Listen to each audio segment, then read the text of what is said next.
Welcome to Learn Short and Typing with Vikas sir. The Hindu editorial heading is Bench and Biography. A judge's appointments exposes the opaque collegium system. यहाँ पे आपको collegium system का comment box में आपको comment करना है कि collegium what is collegium system होता क्या है। इसकी जो डिक्टेशन आपकी आने एसएससी के लिए नहीं है आपकी मतलब एसएससी के लिए भी है, लेकिन अदर एग्ज़ाम के लिए आपका ऑल इंडिया में कोई भी आपका एग्ज़ाम होएगा उनके लिए काफ़ी बेनिफिशियल रहेगी आपके लिए। इसके जो वर्ड्स आपके लिए काफ़ी अच्छे मतलब इम्पोर्टेंट रोल प्ले करेंगे आपके आने वाले एग्ज़ाम के पॉइंट ऑफ व्यू में।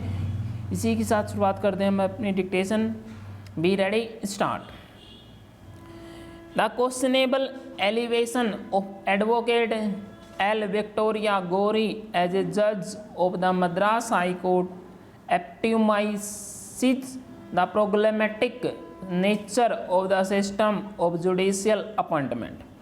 It also portends a government-driven project to take over the bench through its favorites. Miss Gori, whose unabashed prejudice against minorities became evident when her past speeches and interviews came to light after her name was approved by the Supreme Court, was sworn in at an oath-taking ceremony organized with great dispatch. Earlier, the Union Law Ministry had proceeded the recommendation concerning a set of candidates with extraordinary speed not displayed in other cases. It was clear that the government wanted to act ahead of any possible interim order from the court, which had agreed to hear petitions from a group of lawyers against her appointment. In the process, the government ignored a specific recommendation that R. John Satyan, an advocate whose candidature was earlier opposed by the ministry, be appointed first.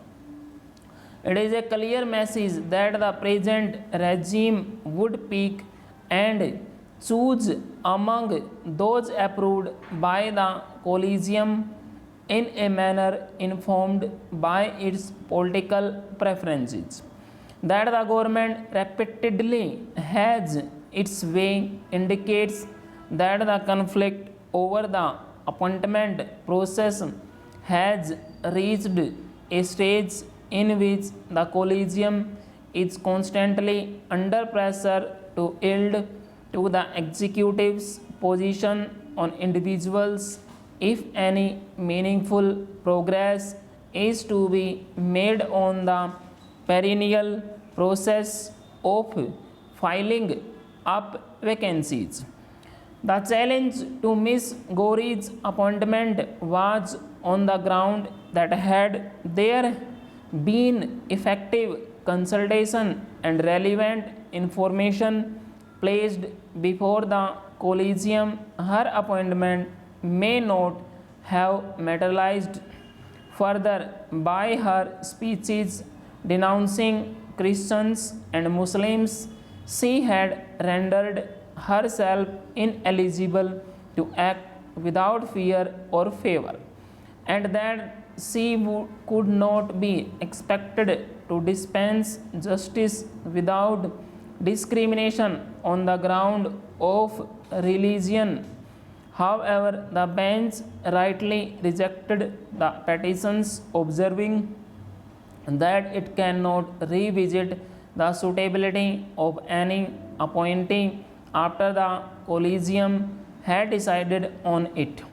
The court on the judicial side could not possibly have gone into a choice made by its top 3 judges.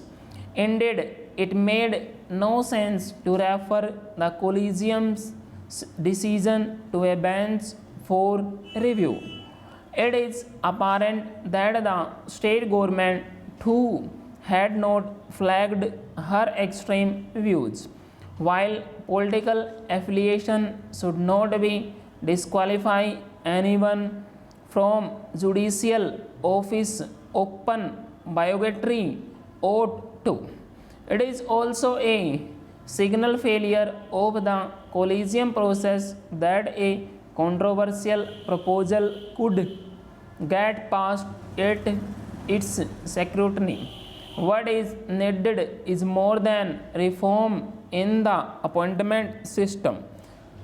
Perhaps a process that combines an objective evaluation of the candidate's credentials with an independent mechanism what ensures public scrutiny of their suitability. What is in place at present is an opaque, closed door consensus building that could leave from room for unhealthy compromises. Full stop.